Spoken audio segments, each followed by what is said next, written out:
Rain's coming, but I had a good day. And a good day, we make a lot of progress. Time to dress up and go out to eat. Alright, go out to eat with my friends. I deserve it because you know why? I work hard. Let me show you what I got. Both holes are faired. Woo! Well, partially. I got just about halfway, and then to the end, I'll be done tomorrow. Comes the rain. But this hole is faired, and actually fared very nicely. I told you, I explained to the red, explained to the green in previous videos. Actually, this total boat stuff, oh my gosh, it goes so fast. It fares very nice. I love it. Let's see. Fair, fair, fair, fair. And then, oh, this is what we're doing tomorrow. We'll get this done tomorrow. No problem. Both holes faired. Yep. The spray paint I use, because I got a little bit of waver to the top side, and I'm going to sand that down so I see some low points.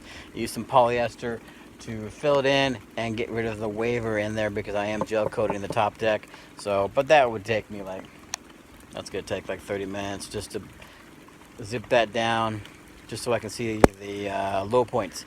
No big deal. But a lot of progress when I am done fairing. I'll be certainly done fairing by this weekend. This fairing process has kicked my booty. Oh my gosh. Underneath fairing actually took me so long. The side fairing here actually was fantastic. Knocked that out in 2 days straight.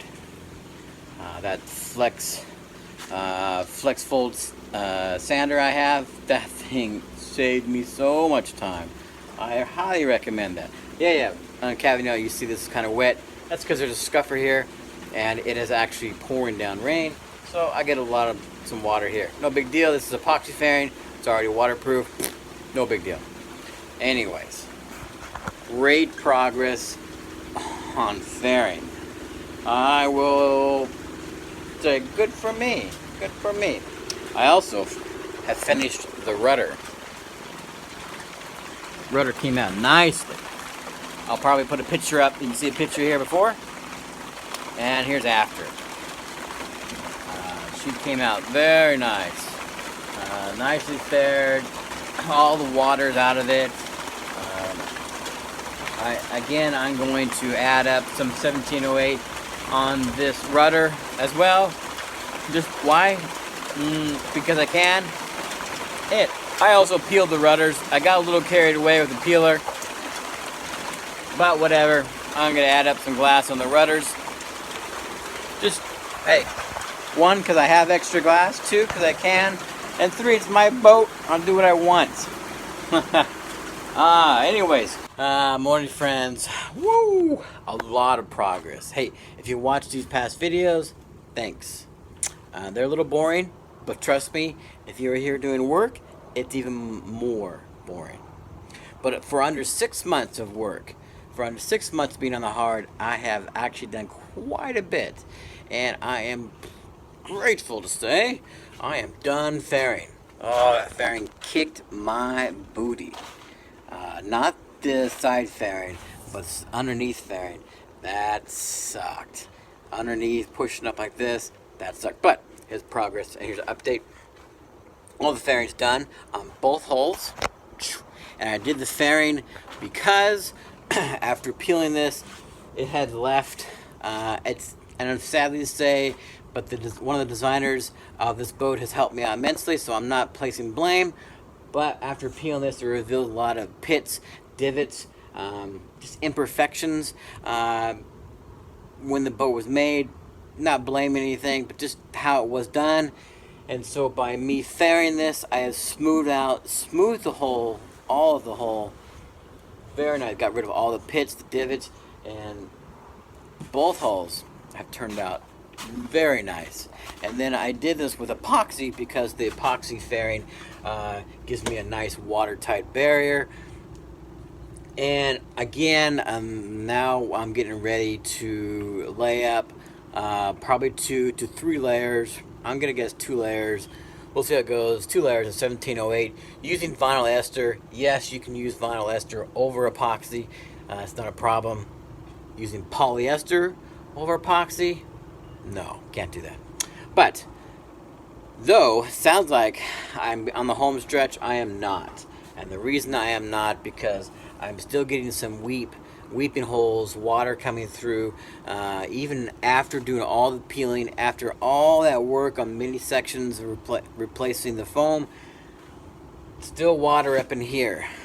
Which, if you watch the old videos, you'll know that it was just a guessing game of why there was so much water in this boat. This is still a great boat. This is a solid boat. And the reason is, this is all one piece. So these holes are not glued on. This is all one piece mold. And inside that mold is the Divinycell 80 mil foam. This boat is very light for its size. So no blame on the manufacturing of this boat. I think it's still a great boat, even after finding some deficiencies. Alright friends, how's it going? Hey, so I said in some previous videos, when you're working in a marina, you get all sorts of opinions. Some good, some bad, some just off the wall, like, what in the world were you thinking? Yeah, some of these people have never even sailed. They haven't even touched their foot in the water, so they're putting their 2 cents in, which turned out to be a negative 2 cents. But let me show you what I'm doing. This looks kind of crazy because the boat is out of the water. When the boat's out of the water, some things you do, customization, it looks kind of weird. But when the boat's back in the water, she's going to be okay. A few things before I show you what I'm doing. I raised the water line. So the original water line's somewhere in here, and I kind of raised it to here. And I did that because I'm also going to add a bootstrap up here.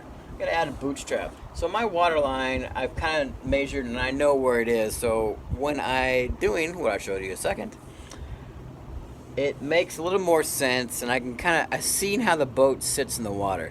Now this boat, these Deans are very unique. And in my opinion, for 1996, they were certainly way ahead of the time. I wouldn't say experimental, but you'll know a Dean by the mask is super raked back. It looks like it's fallen over. They do that for many reasons, and one of the most important reasons is catamarans, the bow tends to dive in the water. Dive. And a catamaran, you don't want your bow diving in the water. If you've ever been on a catamaran and some hefty waves, and you see the waves coming up because the bow's coming in, that's kind of scary.